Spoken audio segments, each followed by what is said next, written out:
Hi, and welcome to our session for Remote Aid 2020. Thanks so much for joining us here for the next 20 minutes. My name is Rob Walling. I'm a serial entrepreneur, and these days I run a remote accelerator for bootstrappers, as well as a conference called MicroConf that caters towards ambitious, self-funded, bootstrapped, and indie-funded startups. This is my wife, Dr. Sherry Walling, clinical psychologist and founder whisperer, someone who works a lot with startup founders and high-functioning professionals, even during non-COVID times, just to help them think through things that are going on in their daily life and work with the stress of that and be able to function. Is that how you describe it? Yeah, I really see my work as helping entrepreneurs and founders, people at a high level, really manage stress well and try to optimize their own mental health, as well as work in ways that help to optimize the mental health of the people that they lead or that are on their teams. Yeah, cool. That makes a lot of sense. So she's the perfect person to sit here and talk us through, how to stay emotionally healthy and kind of just maintain our stuff as we're dealing with the quarantine and the stress of coronavirus. So I know you've been talking to a lot of people about this. You've been on more podcasts and webinars in the past 3-4 weeks since quarantine started than I think at any other time. It feels like there's a big... That's not true. No? It just feels like there's been a big ramp up. But anyway, so it feels like there's a big a mental weight on a lot of people. And I've heard you use the term mental load. You want to talk us through what that is, but also really how we can all deal with kind of that the psychic toll it's taking on us? Yeah, I think, I feel like every email that I get right now opens with something like, we are in extraordinary times, or it's unprecedented. And I think we're all kind of maybe getting fatigued of that language, but underneath the language is a lot of truth, that the kinds of stressors that many of us are experiencing right now, really we haven't seen in our lives before, not quite in this way, where we are tasked with multiple challenges of, if we still have work to do, wonderful. We have work to do from our homes most often, and most often while we are caring for children if we have them, or family members. And I think the level of uncertainty creates this sort of general stress that all of us feel that's kind of in the water right now, that adds a lot of cycles to our mental processes. So all of us, I think, are working a lot harder in our minds to just show up and do the most basic tasks of our lives. Not to mention that many of us then have additional challenges and additional tasks that are involved in sort of pivoting our businesses or caring for our kids or doing extra things that we're not used to doing because of the COVID-19 and the quarantine and all of the changes in our daily lives. And so what can someone do? Like, what are some tips, tricks, tactics, as we would say in the startup space? Yeah, tactics. I know. Yeah. You love tactics. How can someone deal with that? How do we make that easier to someone who's struggling with it? What's the advice have you been giving? I mean, I think number one is we have to recognize that it's happening. Those of us who maybe have been used to working remotely before this happened may be tempted to think that this is like business as usual. It might be easy to say, oh, I've already been working remote. Like this isn't a change for me. And I would say that's actually not true. Like this is a big shift. There are big significant changes going on. So first, acknowledging that you're carrying a lot is, I think, the most important first step, and then giving yourself a little bit of grace, lowering your expectations, creating more self-care routines than you might normally have in your daily life. But you won't be able to prioritize any of that if you don't acknowledge the weight that you're carrying first. Yeah, I think that's good advice.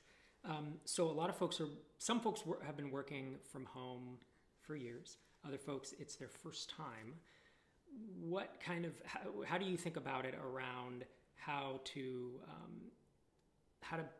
keep productive during the days and how to structure that? Yeah, I think a lot of conversations that I had early on in this crisis with people who were working remote for the first time, there were lots of jokes around like, hey, you're wearing pajamas, or the structure of the day is to just change from one pair of pajamas to the next pair of pajamas. And I think that we in some ways do want to like enjoy the more relaxed nature of work life right now.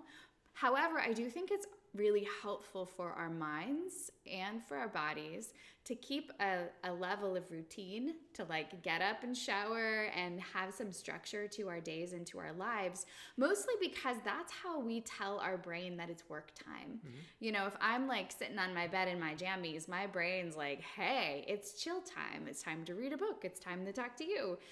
It's not necessarily time to kick into intellectual hyperdrive. So your brain relies on cues from both your environment and your body. And if those have been disrupted, then you have to kind of artificially trigger yourself into work focus by creating some new structures, some new context cues that tell yourself it's time to work. Well, what are good examples of context cues? So having the same workspace, at least when you start your day, maybe hopefully a desk that's set aside, that's not your couch, it's not your bed. It's a place where it's clear that it's work time. Certainly getting up and get dressed, like I mentioned, are these cues that say, okay, I have something to do. I'm transitioning from like home time to a different part of my life, which is my work time. Even if you're not leaving the building, you're at least doing some external sort of modification that helps your brain recognize it's a different way to be right now. Yeah, and I mean, something that we did for maybe the first 3 or 4 weeks, well, 2 or 3 weeks, is you and I both have a lot of calls, podcasts, recordings, and we were trying to share an office. And at a certain point, it's like, we're going to be doing this for another weeks, month. Amount of undetermined time. And so we moved my desk, a small desk, into the bedroom, and we have not had a desk in a non-office room since 10, 12 years ago, because we like to keep work where work is, with a door that closes, and our office is great and it's got a great view, but I feel like extreme times. Suddenly we needed 2 home offices for 2 professionals that still have work to do, so we had to sort of create a second office, which happens to be in our bedroom, which isn't ideal, but it's still a different space, right? Yeah. You're not working on our bed, you're working at a desk, which just happens to be next to our bed for a period of time. And that actually helped me a lot. I've been that was the shift, or big shift for me in terms of productivity. And I hadn't realized that exactly what you're saying. I was sitting on the bed with a laptop, typing without my extra monitor, without the context of my desk, and even having a different desk that's not actually mine in our bedroom. When I sit down at it, I'm in work mode and I'm not screwing around. So I think that's a big deal. So it sounds like, context is, there's a lot about it that is space.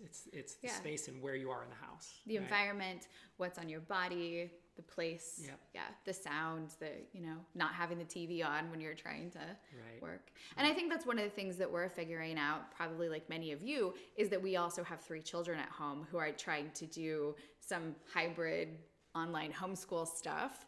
And so they also need their own workspaces, and they also need a schedule and a structure to the day so that they can have productive work school days, and that the workings of our family, the gears of our family, can turn in a smooth way. Yeah, something that you did that I think helped a lot, that we didn't do for like the first 4 or 5 days, and then you started, was to get a big whiteboard and write hour by hour schedule for the kids of, hey, this is when you're doing school, this is when you're outside, this is when you're playing and practicing instruments, this is when you're playtime, you worked it in. And it's basically, it covers the work day for us. Mm-hmm. And it allows the kids to know, and they have to set alarms on the Amazon Echo to go off at the time, because they blow through those times. But I feel like that structure really, that was super helpful.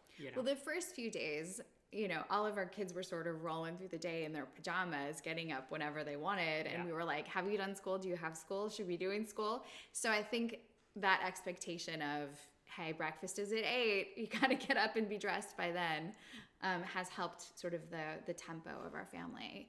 And those things might not seem like obvious mental health interventions, but they are.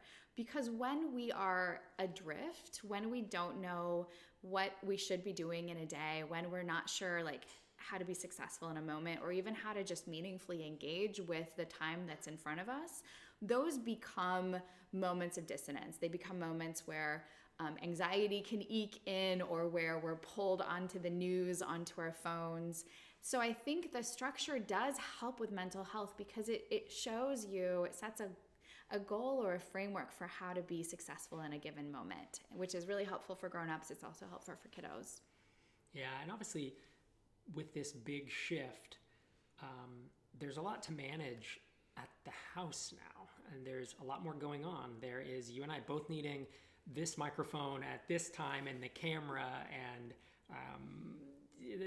the kids, who's going to make lunch for the kids and what are they going to do and all that stuff. So like, I'm sure a lot of people, whether you have kids or not, I'm sure a lot of people are facing that. What's kind of what's your suggestion or suggestions to work with that? Well, we've had a long practice of our Sunday night check-ins where we sort of look at the schedule for the week. And, in old times, we would say who's picking up who's taking who to violin lesson, who's like the taxi for the day. And of course, the context of that has changed, or the content has changed, but the need for it remains the same. And so developing a rhythm with your partner, your significant other, the people in your life, to make sure that all those boxes are getting checked, and to do that proactively really prevents this sense in which resentments are creeping in and people are feeling like, hey, I'm doing all of the meal preparation and you haven't done a dish in 3 weeks. Those kinds of things are not good in any relationship dynamic, especially when we're like all stuck together in a home. So to really help protect mental health on kind of the family level, I think is that deep communication of saying, what do you need this week? Do you need some alone time? Do you need, to schedule a D&D game with some friends over Zoom? Do you need to make sure that you get some extra exercise? Like, how can I support you? How can you support me? How can we make sure that the kids all get what we need and then everybody gets their work done too? I do believe that there is always time for everything that's most important, but it does take some finagling and it takes a lot of communication. And even the ability to check in with yourself and realize, wow, I'm feeling super stressed. I don't know why. I might need an afternoon to myself. I might need an extra run. I might need a conversation with a friend or a family member. And then to articulate that to your partner or, to the people in your household so that you can get your needs met keeps you from the drift into anxiety or depression or other mental health challenges because you're just not paying attention, but instead sort of charging through without noticing what you need and without asking for it. Yeah, it's just a lot of communication, right? It's a lot of I think we do almost a daily check-in right now of what is your schedule like, which is not something on a normal day that we would necessarily check in on, or it just wouldn't matter that much aside from who needs a microphone or who needs a camera. But now it is a lot more important because we have these other mechanics that are in place. We have 3 other people here, the kids, and we have homeschooling and all the stuff that's going on. And I just got a dog. Oh boy, that's been fun. You got a dog. I thought we got a dog. All right. A matter for another day. So talk to me about, I have talked to a few of my friends. Like the first few weeks of the quarantine were, for me, really tough. I was super unproductive. Mm-hmm. And then I turned a corner. And some of my friends still haven't, in essence. Like they're feeling like a sadness or a weight or a distraction or an anxiety. There's a bunch of different things. I imagine you're having conversations like that every day. So how should someone think about that, deal with that? Yeah, again, I think we come back to the naming what's heavy, to acknowledging that this is a really hard season. And that's not to wallow in it, but it is to say, hey, I'm distracted, I'm worried, I'm fearful. Or one of the words that I've been using in a lot of conversations lately, which is, maybe an atypical word to have in the context of your work, but is the word grief. Because I think we're all grieving a lot of things. Mm-hmm. Like, we were supposed to go to Europe this summer and we're not going to go. And, our kids were supposed to be in an orchestra and that's not happening. And we were going to do this trip and that thing. And, especially for people who, kiddos who were going to have baseball season or go to prom or go to graduation, or for those of us who had plans to launch something in our businesses where it doesn't make sense anymore. A lot of us are losing a lot of things that we hoped for. And some of us are even losing the people that we love. So we have to acknowledge that this whole crisis is happening because of deep losses. And I think sometimes the business mentality or the entrepreneur mentality or the founder mentality is to just like charge through no matter what. And I think that we do ourselves a disservice when we don't sort of sit with the heaviness, give ourselves some extra space to feel, name the things that we're sad about. That then frees us up to move on. But if we don't do that deeper, sadder, more emotional work, I think we can get stuck in the distraction, stuck in the anxiety, and that doesn't do anyone any favors. So the process of grieving, I think is quite important now, maybe in ways it's never been before as business professionals. And to grieve, I mean, you just mean to feel it, to identify it, to own it, and like process it and work through it rather than try to avoid it. Yeah, I mean, to name it, sort of like you would at a memorial service, like you say a few words. You know, you didn't have MicroConf this April like you planned. Mm-hmm. So we talked about like, hey, that's disappointing. Mm-hmm. It's rescheduled and it's probably going to be all fine. Mm-hmm. But there's a sense in which like, oh, the disappointment of that plan. So let yourself feel it for a moment and talk about it with other people in your team, people that you live with, and just say, man, I'm disappointed. Give it a moment, mm-hmm. breathe for a second, and then you can move on. But when we ignore it, we risk doing more severe damage or displacing it into perseveration or anxiety or some other negative state. Right. And so there's a lot going on, and we've talked about work and family life.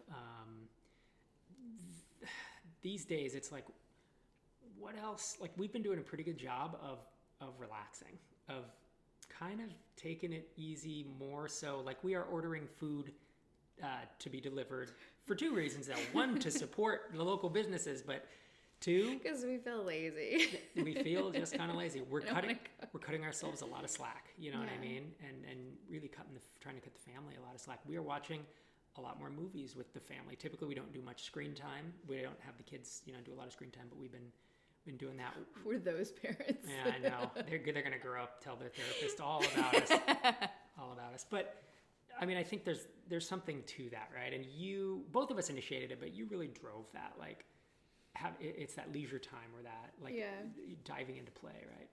Yeah, it's really counterintuitive, I think, given the seriousness of what we're all experiencing. And we started our conversation today talking about mental load. We talked about grief. Like, it's all very serious, and I get that. But I think now more than ever is an important time to figure out how to play well, mm-hmm. and how to be creative, how to engage in imagination. I mean, there's sort of a healthy escapism, right? You can drown yourself in a bottle of gin each night, which is not recommended. Or you can go back to writing stories or watching movies, or the children and I are building this giant fort out of sticks in the forest by our house. And it's like created this whole civilization, and it's really fun and it's really special because we have this time to do it, and hey, we can't do anything else. So finding a way to play, finding a way to engage the creative, generative, imaginative part of yourself is more important now than it's ever been before. It's positive escape. It's creativity rather than depression. It allows yourself to sort of be a little bit removed from the heaviness of what we're all experiencing, not because you're ignoring it, but because you're giving yourself some relief from it. There's all kinds of neurological benefits to play. If you can find a way to play that involves your body too, all the better, because we know that movement, big physical activity is one of the best ways to cope with some of the strain that we're experiencing as it relates to our mental health. So we've been playing wiffle ball across the street. We've been throwing frisbees. We have been playing a lot of tabletop games. You've been working out, I feel like, is your play, mm-hmm.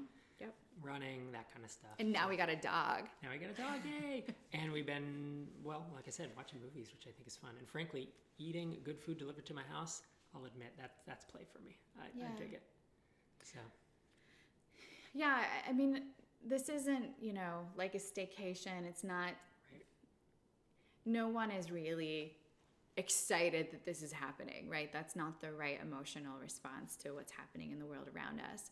But I do think there are spaces to use the invitation to slow down, to stay home, to be together, that can really help us develop better mental health, you know, more sleep, more quiet, more reflection, more time together, and more play, I think are ways that we can really come out of this experience as better humans rather than people who, you know, survived an ordeal. Sure. Yep. One we will all remember for years to come, for sure. So we're at time. Thank you so much for joining us again. If you want to dive more into this kind of topic, you are at ZenFounder on Twitter, as well as you have a weekly podcast that talks all about founder mental health, even during a pandemic and not during a pandemic. You had several hundred episodes, and folks should definitely check that out. If you want to keep up with me, I am on Twitter at Rob Walling. And we also wrote a book together Yeah. called The Entrepreneur's Guide to Keeping Your Bleep Together, which our 13-year-old came up with the name, so that's how that is. Kind of proud of them. But yeah, you can check that out. That's on Amazon. You can get it in Kindle or physical, or it's on Audible. You read that. So that's a really insightful piece. You say we wrote it together. I would say I wrote about 10 or 15%. I added some anecdotes, and you carried the load on that one. That was good. Anyway, thanks for watching this video, and we will parlay this into some live Q&A. So I'm glad you're attending Remote Aid. I hope it's really helpful to you. We will see you live here in just a minute. Hello, everyone. It's time to jump right into the Q&A for Rob and Sherry. So I'm going to share my screen, and you will see a QR code. Well, thanks for watching our conversation. It's obviously something we've been thinking about and thinking about quite a bit. And Sherry's been talking about it quite a bit over the past 4 or 5 weeks as people transition to remote work. Well, you've been working remote too, for like almost 15 years? Is it longer than that? 19 years. 19 Shows how old I years. am. Yeah.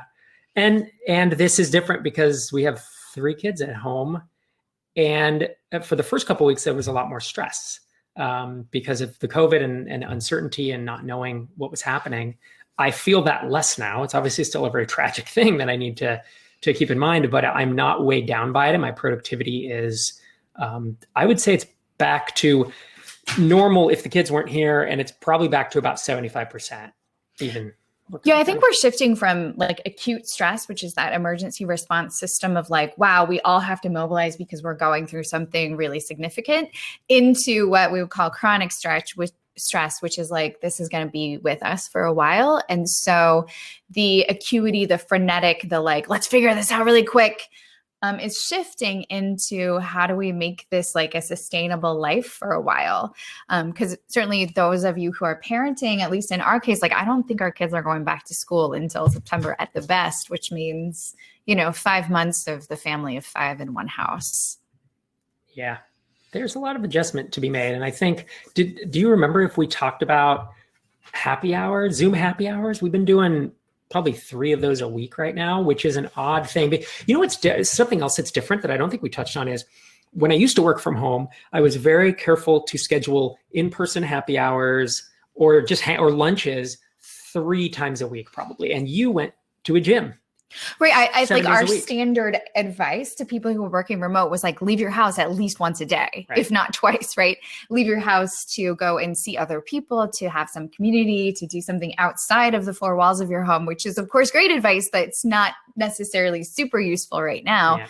Of course, depending on where you are, hopefully you can still take some walks and be outside at least. So then the new, I think, rule of thumb becomes at least talk to someone who you don't live with at least once a day. So a call with a friend, a call with your mom, a call with someone. A coworker even. Like Yeah, sure. I only had 2, maybe 2.5 calls today, but it was enough. It was all work related, but I feel like I had communication with someone not in the 4 walls. Not that you have to look at all the time. Yeah. Not me. Yeah. So. Yeah. Questions coming in the exchange if you want to Fantastic. address. There's 5 in there, so if you want to start from the top and work your way down. Can you both see that okay? Excuse us while we lean sorry. in. Yeah, and I'm happy to read them for you. Yeah. No, I can totally read them. Yep. Yeah, So any tips on helping your team to grieve so that you can move forward as a team together? I like this question because I have friends and team members who are grieving at different paces. And so like I went back to, I would say, maximum productivity almost, except from the kids, like about a week and a half, 2 weeks ago. But I've talked to other people who are still like, I'm at 40%. So how can you help bring them along? Well, grieving is also an emotional process. So I think when you are meeting as a team, part of the invitation might be to build into your team meetings, what things are you bummed about right now? And what are you excited about? Like holding both the fact that there's a lot of loss, as well as the fact that, there's some invitation, like what are you learning? What have you lost? What's bringing you joy? So even if you integrate a couple of those kinds of questions into your team conversations, I think that does a lot to create some space to say, hey, today would have been the first day of this event that we were looking forward to that we had to postpone or cancel. Or, wow, I've just not slept well and I'm just grieving that I used to be a really high-performing professional and now my mind is at like 65% capacity. So I think grief is always about naming what's lost and creating some space to feel, which then hopefully creates some space to move on. Very cool. We have a question. I think the first one is I will answer the first one, even though I'm not the expert. How important is the physical environment for mental health? I would say very. Would you agree? For most people. And what can remote workers do to create a better physical environment? I like that one. Yeah, so physical environment can either add to your cognitive load, right? This number of things that are distracting you or frustrating you or irritating you, or physical environment can be something that's soothing to you. So one of the things that I did when this began is I have a friend who runs a candle company and I ordered a bunch of candles and I've been lighting a candle every day. So there's a different scent in our home. And it's a really, really small thing. I'm not like necessarily a candle person. I wasn't doing that before this, but I wanted our home to feel a little bit different. And I wanted us to have a different sensory cue. So every day there's a new scent or a different scent. We sort of rotate them through that adds to this sense of kind of calm in our home. I think especially in terms of workplace, if you have a work desk or a setup that's really chaotic and clustered or, cluttered, that can, create more sort of low grade stress or anxiety. So having a few things that you love in your workspace. We have this Beatles thing behind us that's Rob's and that makes him sort of happy and reminds him of his favorite band. There's some Lego things around us here. You can't see them on a desk, but things that are sort of delightful and special and that can help you calm and focus in your workspace. Very nice. I like this one. What I like about these questions is we have had to deal with all of them. Like each of these is something, at least someone in our lives that is dealing with it. What do you think you can do about someone who is at home completely by themselves? Yeah. I mean, each of my parents is home completely by themselves. And it's a lot of, I should be doing more now. Now you're making me feel guilty here, but FaceTime. That's what this is. This is all about you. It's an intervention with me as a crappy son. Sorry. But yeah. Yeah. I certainly will have coworkers who are maybe sheltering in place alone. And it's a great time for just extra check-ins. So sending a quick little picture of your dog in the morning or some kind of funny meme, even sending things through the mail. You can still send flowers. You can still send books. You can send things that are physical objects that they can bring into their home and think, okay, someone is thinking of me. I have this thing that someone sent me because they care about me. So the emotional checking in, sending sort of physical representations of your concern for them.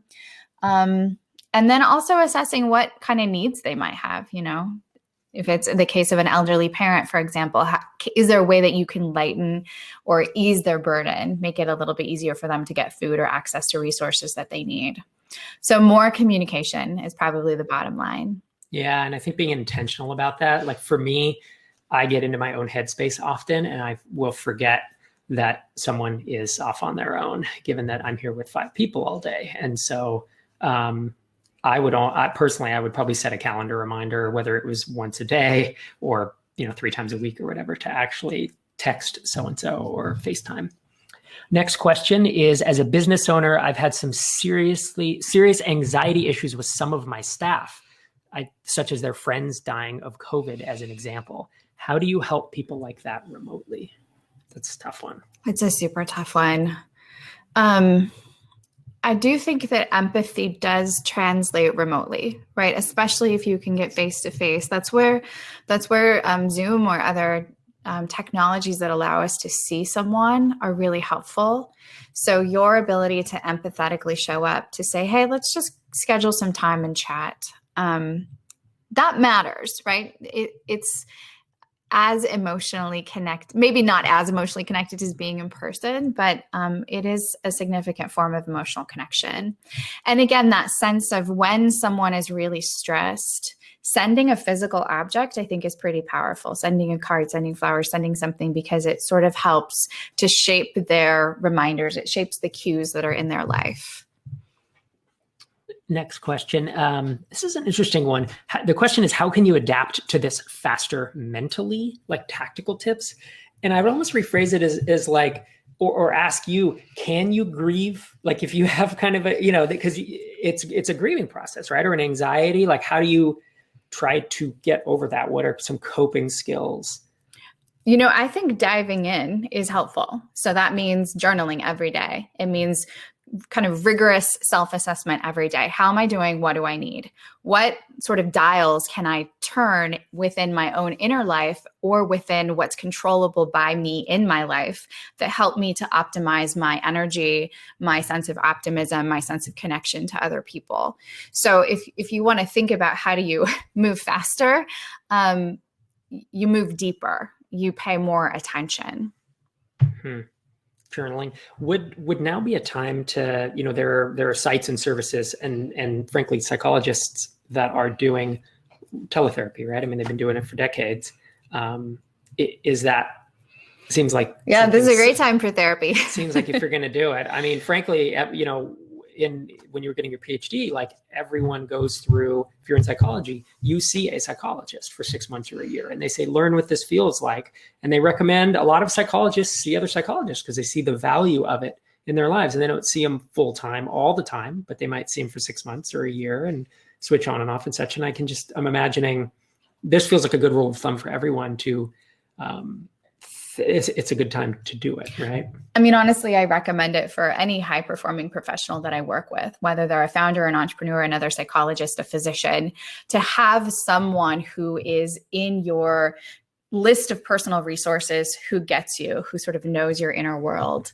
That doesn't mean necessarily that you need to see them twice a week for, 7 years of your life, but having a relationship with a mental health professional is really only going to enhance your life and sense of well-being. They see things that you don't see. They see patterns that you don't see. They're listening for things that you don't know. And I mean, even when I see my own therapist, they read me in different ways than I read myself. And so that's the benefit of having access to an external objective person. Yeah, it's a really good third party to have. What if this lasts a year plus? How do you deal with people who are quickly becoming clinically depressed? I think it means, how do you deal with people probably on your team, perhaps that you're managing in the context of business? Yeah. This is going to be really hard, especially with the inability to be physically with someone.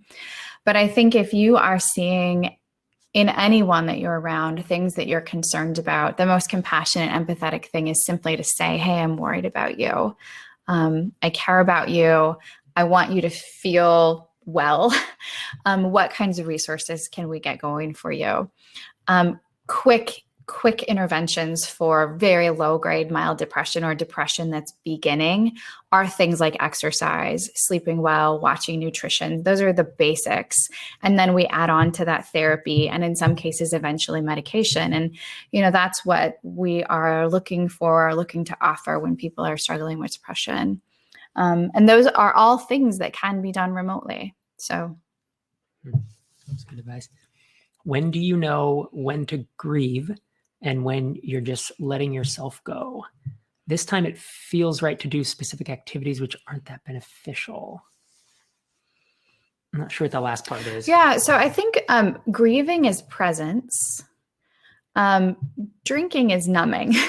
So when you're grieving actively, you are present to the emotion, you're present to the story.